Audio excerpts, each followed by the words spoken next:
तो कहानी की शुरुआत में हमें एक जगह दिखाया जाता है जो कि काफ़ी ज़्यादा ही डिस्टर्ब था और हमें पता चलता है कि यहाँ पर एक काफ़ी बड़ा हमला हुआ था। चारों तरफ सिर्फ डिस्ट्रक्शन ही डिस्ट्रक्शन था और उन्हीं बीच हमें एक लड़का और एक लड़की दिखाया जाता है जो कि इसी डिस्ट्रक्शन के बीच जिंदा थे और सरवाइव करने की कोशिश कर रहे हैं। और आज हम यही मांगा को कवर करेंगे। ये मांगा काफ़ी ज़्यादा डार्क, डिस्टर्बिंग और फुल ऑफ थ्रिलर होने वाला है। इस मांगा का नाम है डिस्टेंस स्काई। सो बिना वक्त घुमाए सीधा स्टार्ट करते हैं। वादा वाली ऑन देश हाथ जी मेरो। तो कहानी की स्टार्ट में हमें एक बच्चा दिखाया जाता है जिसका नाम था हेंग कांग और इसे हम पूरी सीरीज में एक कांग बुलाएंगे जो कि उड़ते ही काफी सारे डेड बॉडी को देखता है। जिसे देखकर उसकी काफी ज्यादा हालत खराब हो जाती है। वो अपने आप को संभालने की कोशिश करता है और उड़ते ही वो सीधा आगे बढ़ने लगता है और उसे लगता है कि अब ये शायद कोई एक्सीडेंट हो सकता है, इसलिए वो अपने आप को संभाल कर आगे चलने लगता है। उसे लगा था कि ये शायद मैं कोई घर के अंदर ऊपर वो पूरा ओपन वर्ल्ड में था और वो ओपन वर्ल्ड में पूरी की पूरी अंधेरा थी। उसके पास फोन था जिसकी वजह से वो फोन का लाइट यूज करके चलने की कोशिश करता है। उसके लिए तो ये दुनिया लगभग खत्म हो चुकी थी। उसकी नज़र में ये दुनिया का कोई भविष्य नहीं था। वो बिना कुत्तों से आगे बढ़ता जा रहा था। यहाँ क्या हो रहा है उसे बिल्कुल भी पता नहीं चलता, पर उसका लेग काफी ज्यादा इंजर्ड था इसलिए वो मेडिसिन की तलाश में था। उसके लेग पर कोई कीड़े ने अटैक कर दिया था जिसकी वजह से उसे काफी ज्यादा डिफिकल्टी हो रही थी। अचानक वो जब जा रही थी उसकी नजर एक लड़की पे पड़ती है जो कि उससे पकड़ लेती है और कहती है कि सो तुम जिंदा हो और अब हमें एक साथ सर्वाइव करना होगा, इसलिए ये लाइट को बंद करो नहीं तो प्रॉब्लम हो सकती है। इसे सुनकर वो लड़का उस लाइट को बंद कर देता है। कांग पूछता है कि आखिर हम कहाँ पर है। वो लड़की कहती है मैं ये तुम्हें अभी नहीं बता सकती, ये तुम्हें खुद पता चलेगा, इसे तुम्हें खुद पता लगाना होगा। कि तभी अचानक वहां पर आसमान से एक ट्रेन उसके ऊपर गिर जाता है। तो गिरा है इसे देखकर वो काफी ज्यादा शॉक हो जाते हैं। अचानक वो लड़की गिर जाती है क्योंकि उसका पैर इंजर्ड था उसके ऊपर कोई बग ने अटैक कर दिया था जो कि काफी ज्यादा जहरीला हो सकता था। फिर हमारा लड़का उसे पकड़ के सीधा ऊपर चलने लगता है। उसने स्टेशन जरूर देखा हुआ होगा पास में, जिसकी वजह से ये जगह उससे काफी ज्यादा फैमिलियर लग रहा था। वो सारे बिल्डिंग को देखने की कोशिश करता है कि आखिर यहाँ पर काफी सारे बिल्डिंग मुझे दिखाई क्यों नहीं दे रहे हैं। उसे तो कुछ बिल्डिंग दिखाई देना चाहिए था, इवन दो वो बिल्डिंग्स डिस्ट्रॉय है पर फिर भी उसे एटलीस्ट दिखाई देना चाहिए था, पर फिर भी उसे दिखाई नहीं दे रहा था। अब वो बिना कुछ सोचे समझे और आगे बढ़ने लगता है। वो अपने मन में सोच रहा था कि आखिर यहाँ पर चल क्या रहा है। अचानक उसे एक लड़का दिखाई देता है जिसे देखकर उसकी हालत खराब हो जाती है।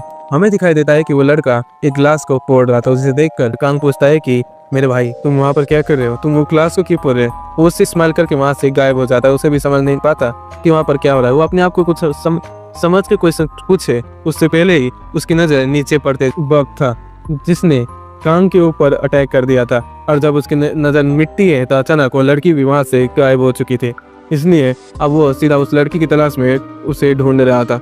और जब वो कैसे न कैसे करके उस लड़की के पास जाती है तो उसे पता लगता है कि वो लड़की पहले से ही मर चुकी है, ऐसा उसे लगता है। पर उसके बाद वो सीधा उसे छोड़ के आगे बढ़ता है। वो कहता है कि सॉरी अब मुझे अपना ठिकाना खुद ढूंढना होगा, इसलिए मैं और आगे बढ़ना चाहता हूँ। उसे एक किट दिखाई देता है जहाँ पर कुछ मेडिसिन वो ढूंढने की कोशिश करता है पर उसका कोई फायदा नहीं। तो हमारा लड़का अपनी उम्मीद खो चुका था, पर उसे एक मैप दिखाई देता है जहाँ पर उसे एक शॉपिंग मॉल का रास्ता मैप बना था, जिसको देखकर वो काफी ज्यादा खुश होता है और वो अपनी डेस्टिनी को पता लगा लिया था कि शायद अब मुझे वहीं पर जाना चाहिए। और जब वो अपनी डेस्टिनी में फाइनली पहुंच जाता है उसके ऊपर एक बंदा अचानक से चेनसॉ लेकर अटैक कर देता है। लड़के के लिए तो इसकी जिंदगी लगभग खत्म हो चुकी थी। वो लड़का अपने चेनसॉ से काफी ज्यादा उसके पास आ जाता है और उसे काटने वाला था। तभी एक बिल्डिंग का छोटा पार्ट चेनसॉ वाले लड़के के सर में गिर जाता है जिसकी वजह से उस लड़के की वहीं पर डेथ हो जाती है और हमारा कांग वहां से बच जाता है। और इसे देखकर वो काफी ज्यादा डर चुका था और वो भागते भागते कुछ जगह पर पहुंच जाता है जहाँ पर उसे कुछ खाने के लिए मिलता है, जिसे वो सेव करके वहां से चलने लगता है। वो सोचता है कि शायद मुझे मेन स्ट्रीट में जाना चाहिए और वहाँ पर मुझे कुछ सपोर्ट मिल जाएगा जो कि मुझे सब कुछ एक्सप्लेन कर देंगे कि यहाँ पर क्या चल रहा है।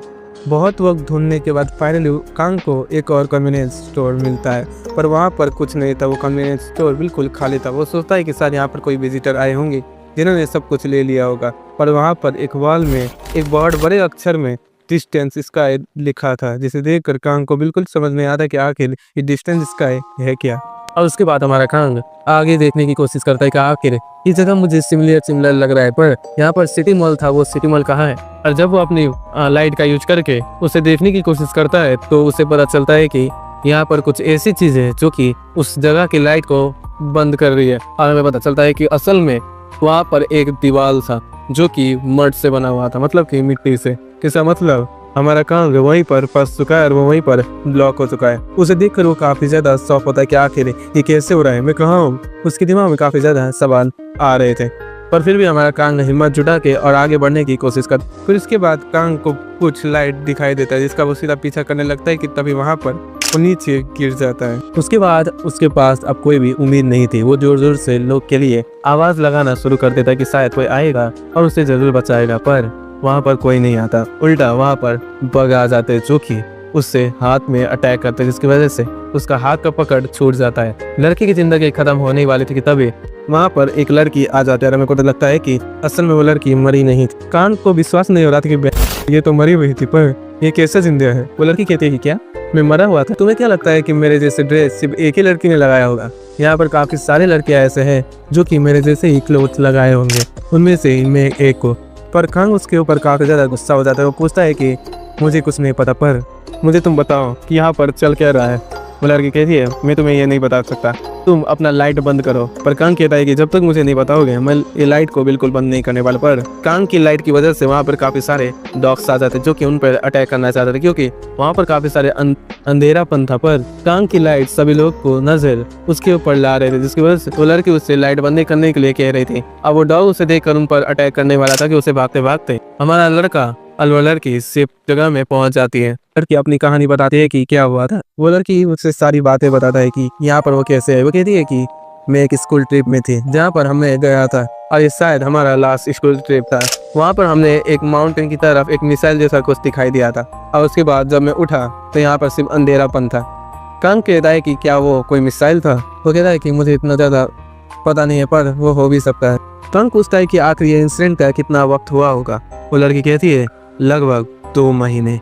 कांग को विश्वास नहीं हो रहा था कि वो 2 महीने तक सिर्फ सोया हुआ था। वो कहता है कि ये नहीं हो सकता, मैं 2 महीने तक कैसे सो सकता हूँ। लड़की भी कहती है कि मुझे लगता है कि तुम कोई नॉर्मल बंदे नहीं हो, तुम भी वही इलेक्ट्रिक चेंसर के ग्रुप के मेंबर्स हो। पर कांग को बिल्कुल भी कुछ विश्वास नहीं, तो वो कुछ समझ नहीं रहा था कि आखिर वो किसके बारे में बात कर रही है। कि तभी वहाँ पर आसमान से काफी ज्यादा रेत गिर जाती है, जिसकी वजह से वो डोर ब्लॉक हो जाता है। तभी वहाँ पर एक तूफान आता है जो कि मड का बना हुआ था और वो तूफान काफी ज्यादा बड़ा था। हमारा कांग और वो लड़की रूम के अंदर जाने की कोशिश कर रही थी, पर उसका कोई भी फायदा नहीं था। वो रूम का डोर बिल्कुल ब्लॉक था और उसी वक्त वो टॉर्नेडो उनके ऊपर आ जाता है और हमें पता लगता है कि असल में कांग जो है वो सपना देख रहा था। असल में कांग की जिंदगी काफी ज्यादा नॉर्मल थी। वो बिल्कुल एक ऑर्डिनरी बंदे की तरह अपनी लाइफस्टाइल बिताता था और कांग भी जो है वो अपनी जिंदगी से काफी ज्यादा बोर्ड हो चुका था। वो चाहता था कि उसकी जिंदगी में कुछ इंटरेस्टिंग हो, जिससे एडवेंचर्स और कुछ बंदे का अटैक,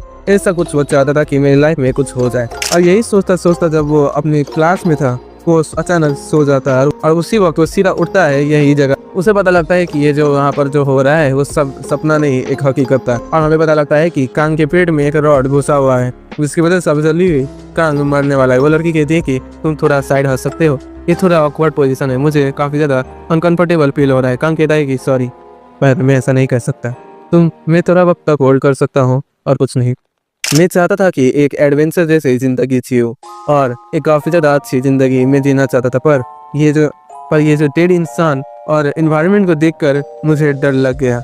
मुझे काफी ज्यादा डर लगने लगा, इसलिए मैं ये नहीं कर सकता। मुझे पता चल गया कि शायद मैं इस दुनिया के लिए बना ही नहीं हूँ, शायद मुझे मर जाना चाहिए। मुझे ऐसा दिल में फील होने लगा। तुम मेरा लेफ्ट पॉकेट में देखो, वहाँ पर एक नूडल्स होगा जो कि तुम अपने पास रख सकते हो, तुम्हें इमरजेंसी में काम जरूर पड़ेगा। असल में तुम एक बात बताओ, मुझे जीने से ज्यादा तुम्हें जीने की ज्यादा जरूरत, पर मैं मरना नहीं चाहता, मुझे और जीना था। और उसी वक्त वो सीधा वहाँ पर गिर जाता है और अपने आप को रोपेंट होना शुरू हो जाता है। और जब वो पूरी तरीके से नीचे गिरने वाला था तभी हमें पता चलता है कि वो लड़की के नीचे सीधा एक डोर था और जब वो लड़की उस डोर को खोलती है अचानक कांग और वो लड़की दोनों नीचे गिर जाती है। वो लड़की कहती है कि मैं बस ये बताना चाहता था कि मेरे नीचे एक डोर है, पर मैं तुम्हें इतनी आसानी से मरने नहीं दूंगा। मैं चाहता हूँ कि तुम और थोड़ा जियो और इसीलिए मैं तुम्हें और जीना देखना चाहता हूँ। और जो उसका नूडल्स है वो उसे फेंक देता है और उसकी बिल्कुल भी कोई केयर वो नहीं करता है। और अचानक वो एक नाइट विजन वाला कैमरा लेकर उससे देखने लगता है और वहीं पर ये चैप्टर खत्म हो जाता है। आखिर ये चेंसर गैंग है क्या और हमारा गैंग क्या बच भी पाएगा? क्या है ये डिस्टेंस स्काई का राज और क्या ये लड़की अच्छी है या बुरी? ये सब हमें नेक्स्ट चैप्टर में पता चलेगा। तो इसलिए तुम उस वीडियो का जरूर वेट करना। इस वीडियो को लाइक करके चैनल को सब्सक्राइब कर देना। इस वीडियो में 15 लाइक आते हैं नेक्स्ट वीडियो पार्ट जल्दी आ जाएगा। मिलते हैं नेक्स्ट वीडियो में, तब तक के लिए तेरा साइन।